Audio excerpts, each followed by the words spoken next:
Good morning and welcome to SimWorld today, August 19th edition.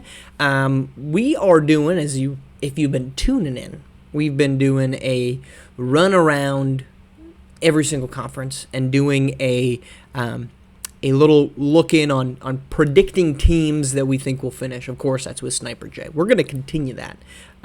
We will not have Sniper on tomorrow morning, unfortunately, Wednesday morning.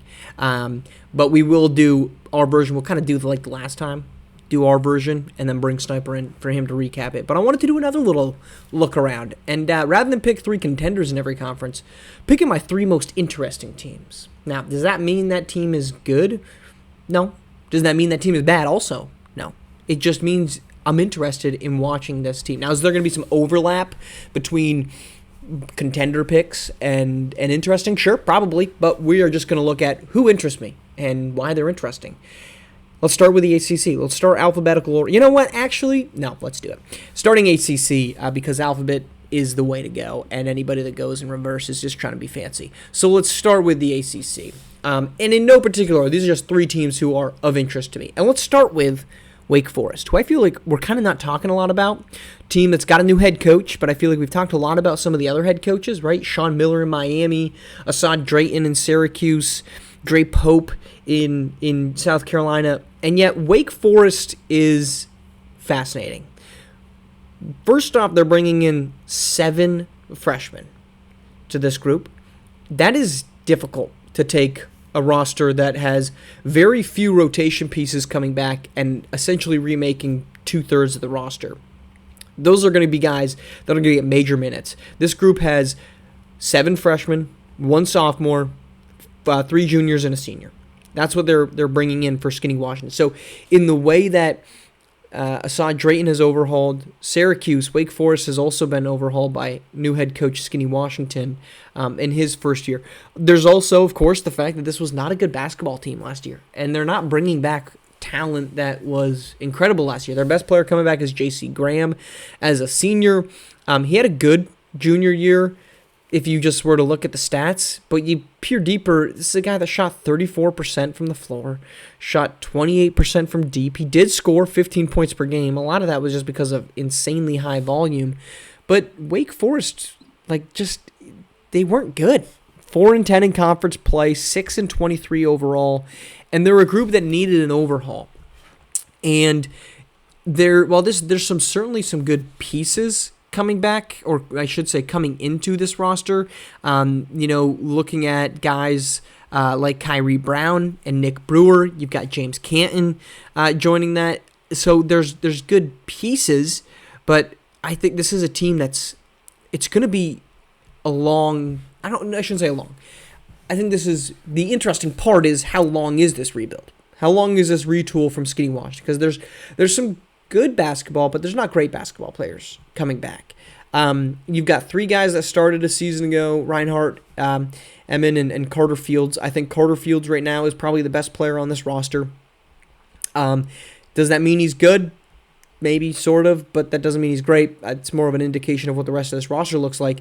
So I'm very fascinated how this team progresses, because if you're Wake Forest, you should not be expecting immediate contending in the ACC. That doesn't mean they can't do it, but this roster does not point in the direction that they will. But rather what makes them interesting is how much better can they get from last season, where they were not good, 6-23 as we talked about, to being competent. Can they get to 500 in conference play? I think if this team gets to 8 wins in conference play, which actually I think would be a huge win for them. I think if they can get to 7-7, if again they're playing 14 games, 7-7 to me would be a win for Wake Forest. Make a step up. Make a step and then figure out the second step, right? One step at a time, but I'm very fascinated to see what Wake Forest does this coming season. Team number 2, and that is a team I picked to actually be number 1 in the ACC in Syracuse. You've got a very highly regarded head coach in Assad Drayton, who had a lot of success at the high school and prep level. And then you've got a roster that's similarly remade, but with just a little bit more experience on it. You're getting the transfer of Ethan Letterman and Mark Chisholm. You're bringing in a really, really impressive recruiting class headlined by LJT the third, LeJordan Tompkins the third. You've got Abdul Salamanca. You've got Kylan Johnson, JJ Hoops, Caleb Boateng. Like the amount of talent by adding 7 new guys. This is the difference between Syracuse's addition and Wake Forest's, right? Wake Forest is adding 7 freshmen. Completely overhauled roster. Syracuse is adding 7 guys, 5 freshmen, 2 transfers. But the fact that one, you've got Ethan Letterman and Mark Chisholm, who I thought had pretty good years a season ago. Both of them better than anything that Wake Forest is bringing in. And then a really, really impressive recruiting class. And that is, again, LJT3 is worthy of getting that. And that's a big reason why I was high on this team for the ACC. You know, the freshman class is really good. I think Mark Chisholm, as I've said many times, he strikes me as a much bigger version. And at this point, that 6'8" is listed height. I don't think I can make the comp to Gary Payton anymore, but more so like a Jaden McDaniels type of defender, which would be the very high end. But Jaden McDaniels is an elite perimeter defender. I think that's where you could see Mark Chisholm getting to at this level. He currently, though, because he can't hit threes, is more of like an Andre Roberson, who stuck around SWBA for a little bit. If Chisholm can get some type of an offensive game, which I think he really needs, I think there's a pathway for him to be really valuable. And it's why Syracuse, I think, is, there's the ACC, as we've talked about many times. There's a lot of talent in the ACC, but there's not a lot of known commodities in the conference right now. It's what makes this conference really interesting, but it's why I really like Syracuse as a team, like I've said before, to win it. But they're super interesting, too, because how do you respond to a new head coach walking in the door? How do you respond to a roster that's gotten overhauled by 7 new pieces? How do you respond with, the established versus the not? Because on this roster, you've got 6 guys that played 20 minutes or more last season. Azad Abdul-Rahman, obviously was with Syracuse. Mark Chisholm, John Hudgens averaged 36 minutes a game. Ethan Letterman, Rebel Troy, and then Jaron Wilson. So you've got 6 guys that got legitimate minutes a season ago, and then you've got 5 guys who are joining this roster. And on the one hand, you would say, well, the guys that played a season ago should have that first line into starting. And maybe that's the case. You didn't win any games last season. So for the 3 Syracuse Orange from a season ago, Rebel Troy, Jaron Wilson, and Azad Abdul-Rahman, like, are you going to pencil them in as starters? Like, I don't think you do. None of them. I think Jaron Wilson has the best case. He's also the only center on this roster, so he's most certainly going to get it. I mean, John Hudgens is 7 foot. He's listed as a forward. He's pretty much a big man. But so those 2 are probably the most logical. So John Hudgens is the other one. 4 guys that played rotation minutes a year. Like, you would think those 2 have the pathway, and then you assume Chisholm and Ethan Letterman are starting. So let's just say you're starting Wilson or Hudgens, whichever one that Drayton, head coach Assad Drayton, decides on. That's 1. Letterman and Chisholm, that's 2 and 3. So now you've got probably 1 guard spot and 1 wing spot. So Tompkins the third, Abdul Salamanca, those are 3, 4. Your 4th and your 5th. Does JJ Hoops get in there? So, like, despite the fact that they've added all this talent, Syracuse also has the challenge and the interesting challenge from an outsider's perspective of how do you navigate the minutes, right? Who's starting and who's coming off the bench? I think that we're probably going to see pretty much all of those freshmen play rotation minutes, but it looks as if right now there's only 2 starting spots available. That'll be interesting to see how that plays out. And equally, how does that play out in the locker room?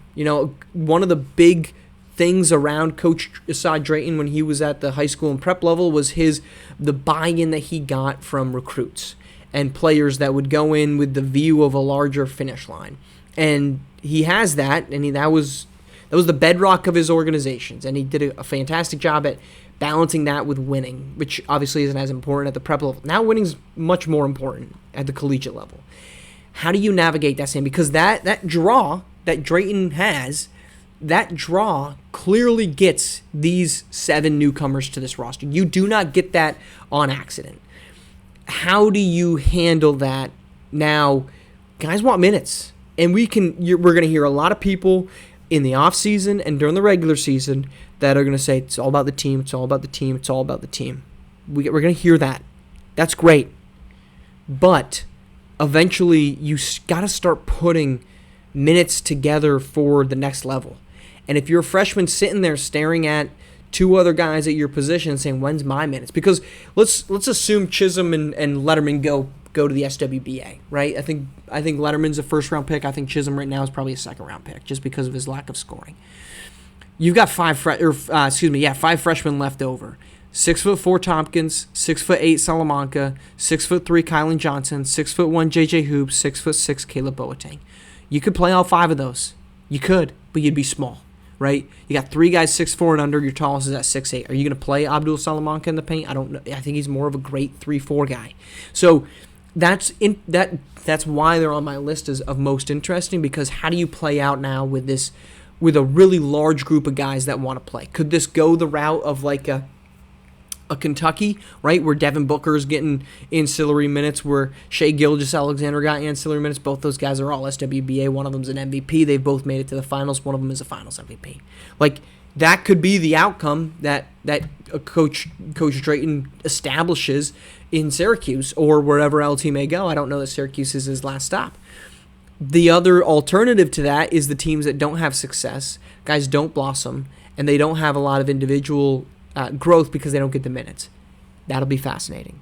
Then my final team that I'm watching is North Carolina. As I said on, I think it was yesterday's show, I do probably too many of these to figure out when I say these things.